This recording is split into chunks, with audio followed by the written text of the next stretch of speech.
สุขสบายในยาม4ถึงเที่ยงพี่น้องมื้อนี้ก็มาอัปเดตเนาะพุทธกันโลอ๋อตอนนี้ก็เอ้าไปลักนี่ต้องมาสบายดีเลยสบายเนี่ยที่ให้น่ะที่งอนเนาะก็ได้2ห้องแหละพี่น้องห้อง2ห้องอันที่เฮาก่อไว้หั่นนะ2ห้องนี้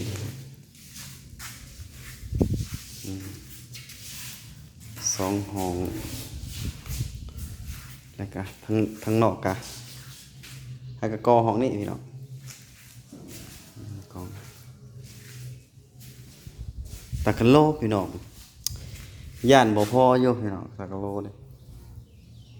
ย่านบ่พออยู่ประมาณจัก3หรือ4กล่องนั่นแหละคิดไว้นะประมาณนี้แหละเพราะมันเหลืออยู่34กล่องเหลืออยู่33กล่องเนาะ33กล่องบัดนี้เหลืออยู่3ห้องเหลืออยู่3ห้องแต่ก็บ่ฮู้น่าจะบ่พอประมาณ3กล่องนี่แหละประมาณนี้แหละเนาะไล่ละประมาณ3กล่องนั่นแหละเนาะปูก็มาทางนอกก็ปูนเหลืออยู่10 สอบปูนพี่น้องแต่ทรายเบิดพี่น้องทรายเบิดเรียบร้อยแล้วยังเหลือบ่หลายทรายกันเนาะขูดเอาทรายก็ได้ต้มบรรยากาศร้อนแฮงฝนตกเมื่อคืนนี่ก็ได้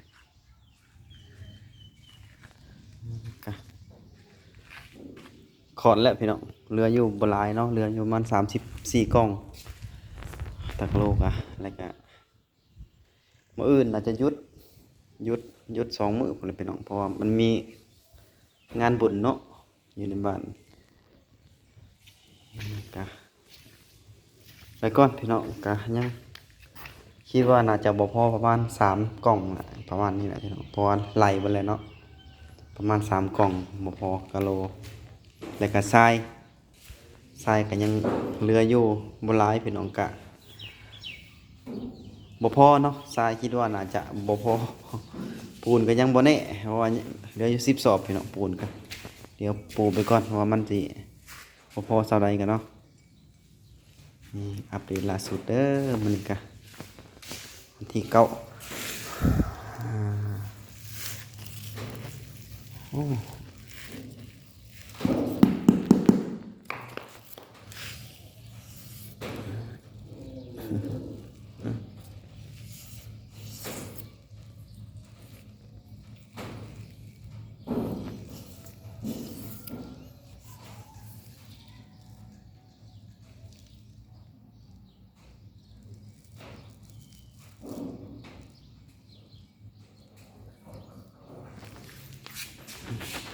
ก็ซ้ำนี่เนาะเก็บเครื่องก่อนกายกินข้าวกินน้ำก่อนพอเที่ยงแล้วเนาะ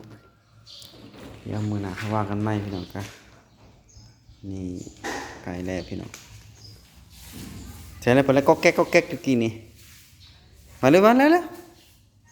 เร็วมาสบายดีเพิ่นวะเร็วสบายดีพี่น้อง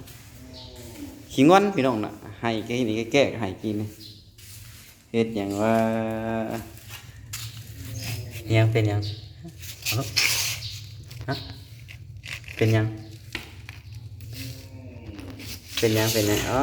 หายแล้วนะฮะเอาหายพอบ่โอเคพี่น้องกะสำหรับนี่กะขอบคุณพี่น้องแล้วกะร้านน้อยขอบคุณเด้อที่ทางลุงเพิ่นแล้วก็อ้ายบิ่งกับเพจเพิ่นเนาะที่มาซอยเหลือทางหมานเนาะเป็นฮอดมื้อนี้พี่น้องก็ใกล้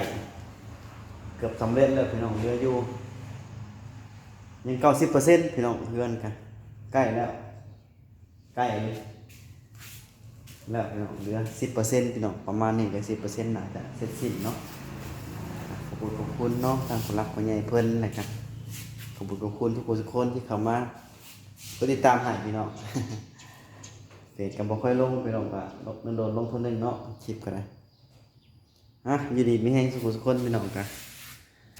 สำหรับคลินิกกลับไปเลยเด้อทุกคนเนาะอยู่ดีมีแฮงครับบ๊ายบายด้วยครับบ๊ายบายลูกเด้อให้พี่น้องผม ให้อยากเบิ่งโทรศัพท์นำ อยากญาติโทรศัพท์นำพ่อเบิ่งพี่น้องพี่น้องก็ซ้ำนี้เด้อดีมีแฮงสุขสุขคนพี่น้องสำหรับคลิปนี้ไปแล้วพี่น้อง